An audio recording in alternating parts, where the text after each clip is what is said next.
I need tacos, and I need to tell a story.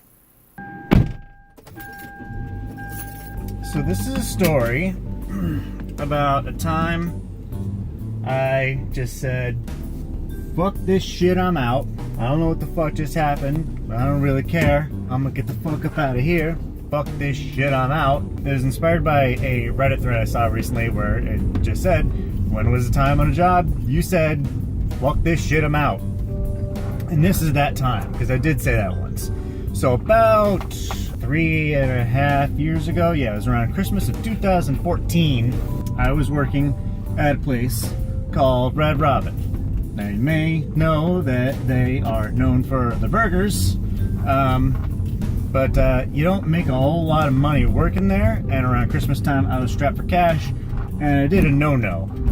I basically used their loyalty program to make a little extra money on the side, and you're not supposed to do that. So they were like, hey, sorry, you can't do that and have a job here at the same time, so we're gonna make it so you can do neither.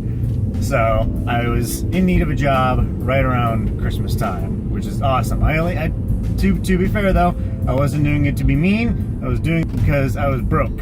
I think at the time I had less than $200 to my name, and I still hadn't bought Christmas presents.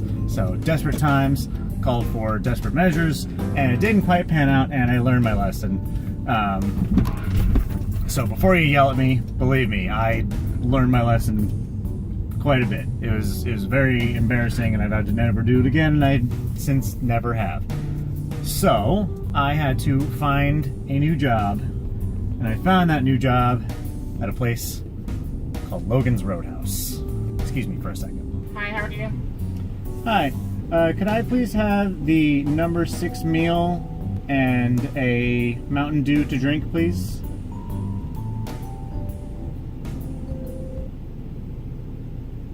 I'm sorry, what was that, hon? Could I please have the number 6 meal? So I should have known from the very beginning that Logan's Roadhouse was not the ideal choice for me for employment. What's interesting is when I got the phone call saying I had an interview, it was by one person who claimed to be the GM. But when I got there for my interview, about 2 days later, they had a new GM.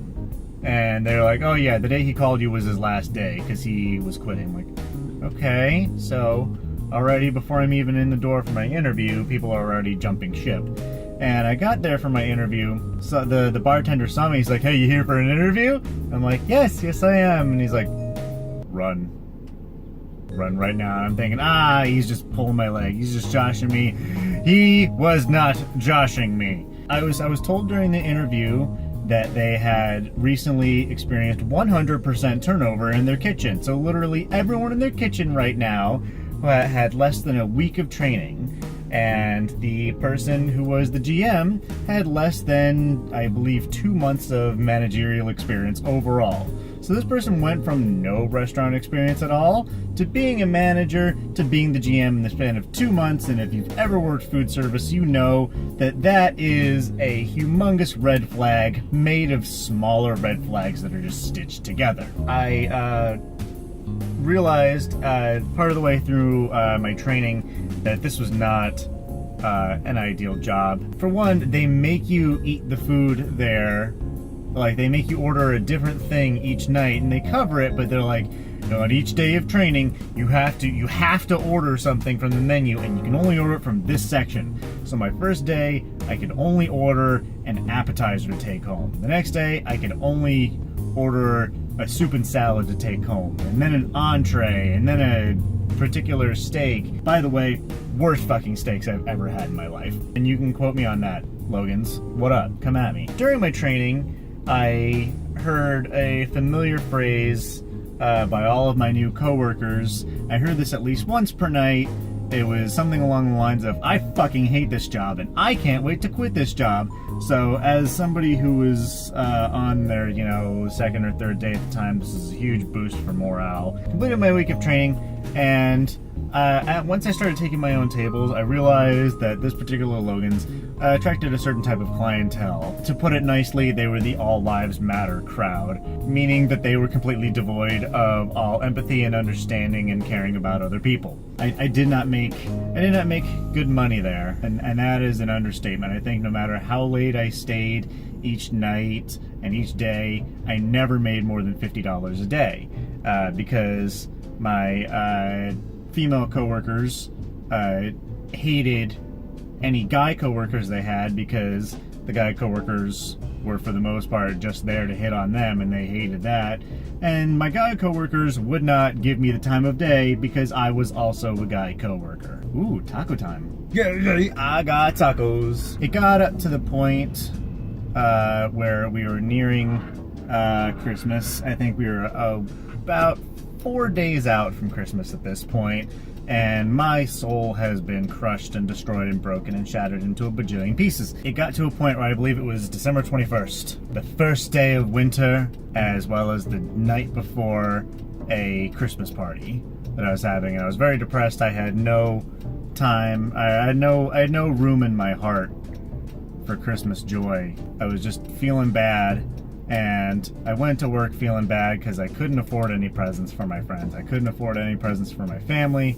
The best I could do was try and be a good host and have a good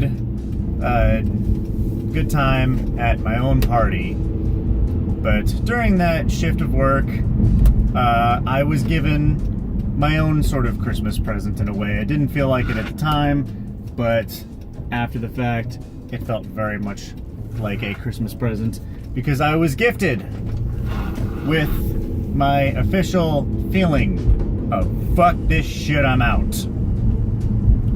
I'm still broke. I'm still depressed and sad. And I get this table, and it's like 5 people. It's family, guy, lady, 3 kids. And the dude is looking a little green around the gills. He's looking like he's not at 100% by any stretch of the imagination. He's looking like at about a negative 100%, but he still wanted to do a steak dinner. So, and this was his very undoing, was his own steaky hubris. Because this guy wanted a steak so badly, even though he was sick, that he decided to just order a steak anyway. When I went to check up on him later in the meal, he did that thing where he started kind of lurching, like he was gonna get sick right at the table, and he just brought one of those cloth napkins, which brought it to his face, and I could just see the napkin fill. I didn't see any splatter or anything like that. It didn't get on me, it didn't get all over the place. The dude kept it contained, but it was, the smell.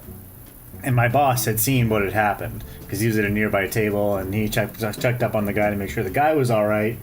And I'm thinking he's going to come back over to me later and see how I'm doing. He'd be like, "You okay? Do you need a minute? That was gross, huh?" Something reassuring, or at least nice.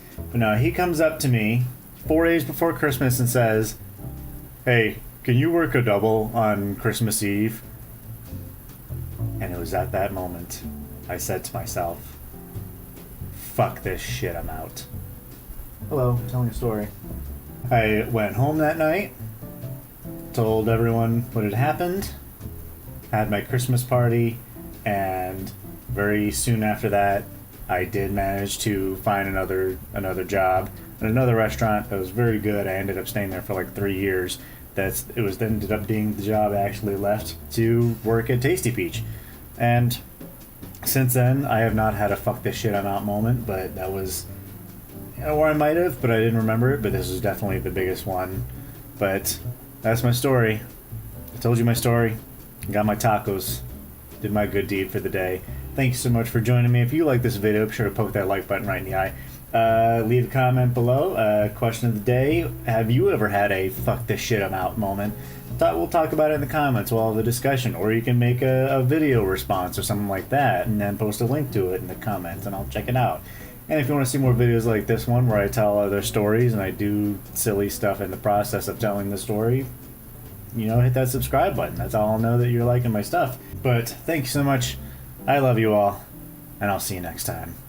Bye-bye!